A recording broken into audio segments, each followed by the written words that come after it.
I would love for people to think beyond the piñata as just being a game.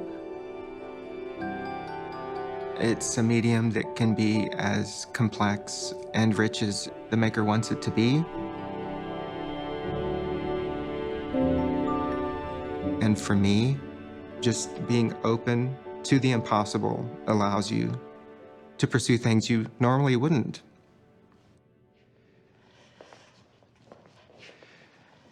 Love the installation. Thank you. You happy with it? Yeah, I'm very happy with it. Piñatas are ephemeral. You're supposed to destroy them, but not Roberto's piñatas. These are works of sculpture created in paper. My favorite element, the little raised bits of his foot. Oh, sure. You can feel him climbing. Right, yeah, it gives it kind of a gesture and movement. Yeah. Roberto's work is in a medium that we all recognize and understand and can relate to, even though he's doing it completely in his own way with this incredibly high level of craftsmanship and artistry. The weasel is from a medieval manuscript. Pairing it with this Bosch figure, I really like the interplay between the two. It's very playful. He has used Hieronymus Bosch's 16th century painting, The Garden of Earthly Delights, over and over again as source material for his piñatas. Is believed to be religious in nature. And it's about the progression of man from innocent to sin.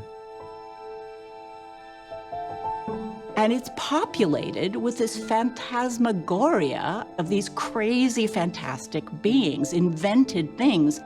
And so he takes those images and brings them to life.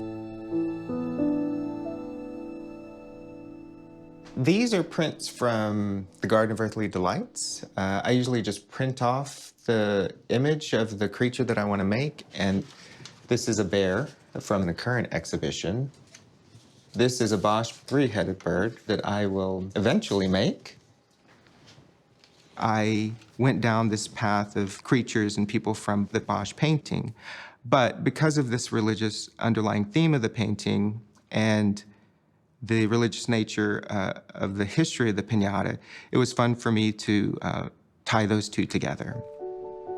This figure is holding a red berry up to this bird. I turned the berry into a star piñata, and that star piñata is piercing the hands and the feet where Jesus was nailed to the cross. The name came, Stigmata Piñata, and once that came into my head, I just couldn't leave it alone. So it had to come to fruition. It's unusual to find a really new creative expression, and Roberto has that. I grew up in rural South Texas on a ranch. A very big family, and we were very poor. My dad identifies as Mexican, my mom is Anglo. I am highly aware of my being biracial. I think I have always wanted to be an artist, but I was afraid that I didn't have what it took or didn't have that talent. But I started playing with Fimo, which is a polymer clay that you bake in your oven, and I started making these mushroom figurines. When I moved out to California, I started taking night classes at Pasadena City College.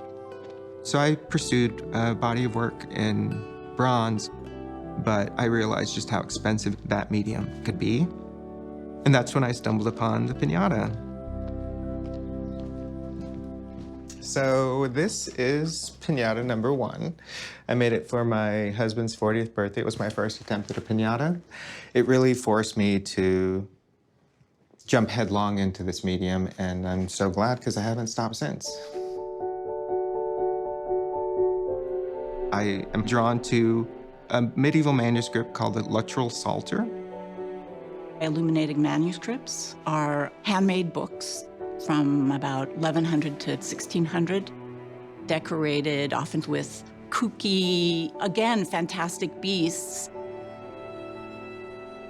With this particular one, the body is a piñata, what you see at a party, but the head is a medieval monster. And the scarf was part of that creature. To me, it was absurd and ridiculous to have a scarf on a piñata. And of course, you're going to have people wanting to pet him. Oh, yeah, for sure. Medieval manuscript creatures that I combined with piñata motifs. It was kind of an allusion to my mixed race background. So a lot of my work kind of references myself. So many. Yeah. Growing up, I never imagined that I would be out or that I would be married to somebody that I love. Okay. I'm so proud of him for finding his inspiration and sticking to it. I don't know. I still think it's better without it. I'm sure it is, but I love living with the pieces too. I love living with the creatures in the home. Sometimes if they're not on exhibit or they haven't been purchased, they're here with us for a while. You know, we live in a default heterosexual world. So one of the interesting things about my birds is I say all of them are gay. So I started a series of depictions of same-sex couplings of birds. I used what I knew as a kid to be the piñata technique. So the first stage is taking balloons as your base and covering that with paper mache.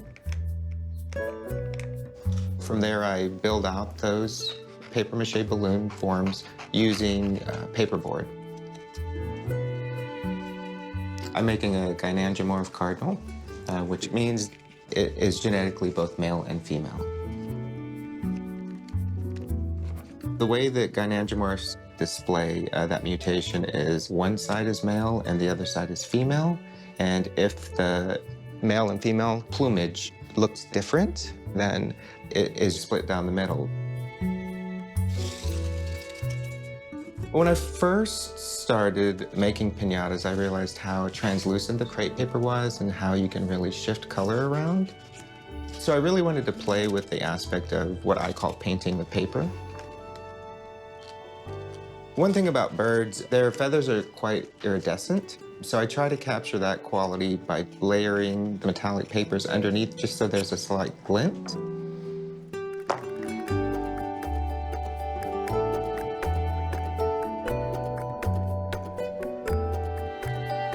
All of Roberto's work is interrelated. Even if it's coming from these disparate sources, they all kind of come back to him. They all come back to us. They all are in the same garden. It's just magic.